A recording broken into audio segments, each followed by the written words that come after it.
Olá pessoal, eu sou o Diego Melo e hoje estamos aqui com o Vitor Lisboa, especialista no mercado imobiliário, advogado, que vai estar explicando para vocês tudo sobre inventário, depois da vinheta.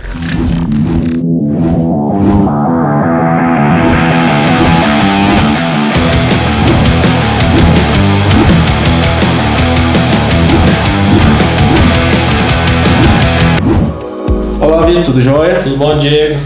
Vitor, o que é inventário? Muita gente tem essa dúvida, né? De fato, o que é inventário? O inventário surge com a necessidade, né, de fazer o arrolamento dos bens. Então, o inventário é você identificar qual que é o patrimônio, né, as dívidas, tudo aquilo que a pessoa que faleceu deixou para os seus herdeiros, seja dívidas ou seja patrimônio. Então, o inventário é fazer todo esse arrolamento, tanto de dívidas quanto patrimônio, para posteriormente fazer a divisão entre os herdeiros. Tem alguma diferença, Vitor, entre inventário judicial e extrajudicial? Sim, Diego, é muito assim, existem duas formas de inventário, né? Tanto o inventário judicial quanto o extrajudicial. Vamos falar um pouco sobre o inventário judicial. O judicial é quando envolve menores no processo, né? Tem herdeiros que são menores, ou às vezes incapazes, ou até mesmo pelo fato da pessoa, do decurso, da pessoa que faleceu ter deixado um testamento. Então, nesse caso, obrigatoriamente vai ter que ser feito o inventário por meio de judicial, vai estar com um processo na justiça e o juiz vai ser aquela pessoa que vai intermediar toda essa distribuição desses patrimônios.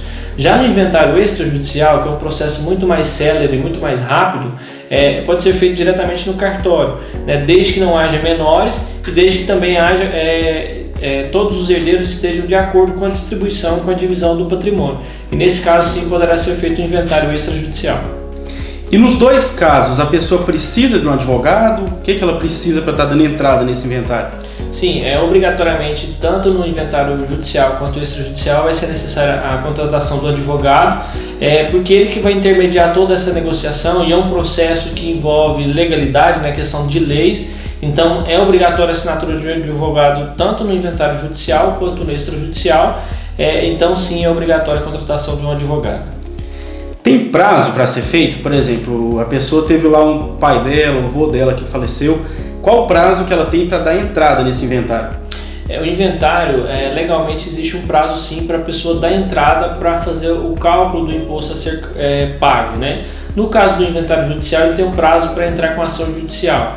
No caso do inventário extrajudicial, ele vai dar entrada diretamente na Secretaria da Fazenda para calcular o ITCMD, que é o imposto que vai pagar sobre a transferência de patrimônio do decurso, né, a pessoa que faleceu, para os herdeiros. Então ele tem um prazo de 60 dias para dar entrada nesse procedimento de inventário. Se ele não der entrada nesse procedimento no prazo de 60 dias, incidirá uma multa de 10% sobre o imposto que ele vai ter que pagar. Se passar de 90 dias, né, em alguns estados são 180 dias, então vai variar de acordo com o estado, aí a multa varia para 20% sobre o valor do imposto que ele tem que ser pago.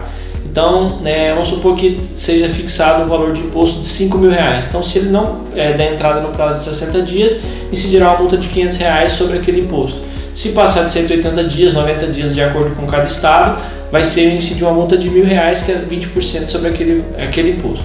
Então vamos supor que a pessoa faleceu, né, os parentes não deram entrada no inventário para fazer divisão do patrimônio, e passaram 5 anos, 10 anos, 15 anos, e aí vai fazer todo o procedimento de inventário, logicamente, e aí vai incidir esse imposto de 20% sobre o valor do tributo, né, do imposto. Mas também vai haver atualização. Então, quanto mais tempo demora para fazer o inventário, mais caro fica todo esse processo. Então, isso é muito importante, pessoal. Às vezes você está postergando, achando que vai gastar muito, mas se você deixar muito tempo, vai gastar mais ainda.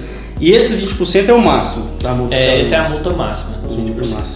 O que é preciso para fazer um inventário, Vitor? A pessoa que está ouvindo a gente agora, teve um parente que faleceu, tal, para que ela precisa no momento para dar entrada no inventário? A documentação vai ser os documentos pessoais da pessoa que faleceu, né? Mas o principal é já ter um advogado que vai definir qual que era a melhor opção para fazer esse inventário, seja judicial ou extrajudicial, optando pelo extrajudicial, reunir a documentação e apresentar junto à Secretaria da Fazenda para calcular o imposto. Sendo judicial, reunir a documentação para dar entrada na ação judicial. Hoje, por causa da pandemia, o prazo para ficar pronto o inventário está demorando mais? Está sendo a mesma coisa? Tem como fazer online ou não?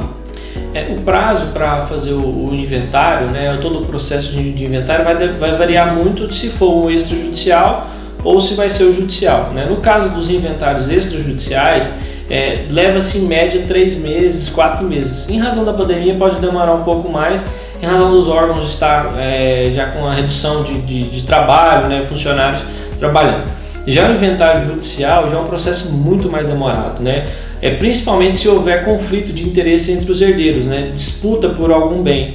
Aí a gente tem situações de inventários que demoram 2 anos, 3 anos, 5 anos, 10 anos, 15 anos ou às vezes até um pouco mais. Então o prazo ele vai depender do conflito que há dentro do processo judicial, ou se for um processo extrajudicial, vai depender tão somente da reunir a documentação e a Secretaria da Fazenda calcular o imposto. Então, em média, 3 meses. Então cada caso é um caso, né? É melhor procurar, né, um especialista, né, para estar ajudando e ver se é extrajudicial ou judicial. Né? A preferência sempre é para o extrajudicial, que resolve rápido e já faz a divisão do patrimônio, né? Se não for possível fazer o extrajudicial, aí sim não existe outra saída que não seja o inventário judicial. E quais os custos que a pessoa tem hoje para estar fazendo o inventário? O inventário ele é um procedimento que é um pouco oneroso, né? Principalmente se tiver uma quantidade de patrimônio maior, porque tudo é calculado em cima do patrimônio que é deixado pelaquela pessoa que faleceu. Então, quanto maior o patrimônio, maior é o custo. Quais são os custos? Né? Primeiramente, uma contratação de um advogado, que geralmente é calculado em cima do valor do patrimônio também, os honorários para fazer esse inventário. Aí vai calcular o imposto, né, que é em média de 4% sobre o patrimônio que é deixado. Logicamente que é feita uma avaliação pelo avaliador judicial. Essa avaliação que faz no caso, o imposto é feito uma avaliação pela Secretaria da Fazenda, que é um avaliador do próprio Estado, né, que faz a avaliação dos imóveis ou dos bens, né, que são deixados. E aí, então, se a pessoa deixa um patrimônio de R$1 milhão, ela tem que pagar R$40 mil só de imposto. Né? E ela paga antes do imposto ficar pronto, né? O primeiro passo faz o processo para identificar qual é o valor desse imposto, e aí, depois que chega esse valor, ela tem 30 dias para pagar esse imposto. Depois que ela paga esse imposto lá na Secretaria da Fazenda, é que ela dá a entrada propriamente dita no procedimento de inventário. E aí tem as custas do cartório, né, para fazer as escrituras, né, desse procedimento de inventário. E aí, se tiver vários imóveis, cada imóvel tem que fazer uma escritura específica de registro para registrar, né? Então tem a escritura e o registro no cartório de imóveis. Então o custo vai depender muito desses patrimônios que são deixados. Da quantidade e do valor do patrimônio, né? Exatamente. Vitor, qual a diferença entre inventário e arrolamento? A diferença não é gritante, não tem muita diferença entre os dois institutos, né? Todos os dois significa a reunião, né, de todo o bem que foi deixado pela pessoa que faleceu e a divisão entre os herdeiros. A diferença para o arrolamento, no caso, é que não há conflito entre esses herdeiros, né? Então pode ser feito um procedimento de arrolamento de bens na justiça, e que é um procedimento muito mais sério que o inventário propriamente dito. Então a grande diferença é somente nesse quesito, haver a congruência, né, de decisões por todos os herdeiros, se torna um processo muito mais sério. Todos estão consentindo na venda, naquele, né? Seja na venda ou cada um vai ficar com o patrimônio, então fica bem mais rápido na justiça. Fica muito mais sério.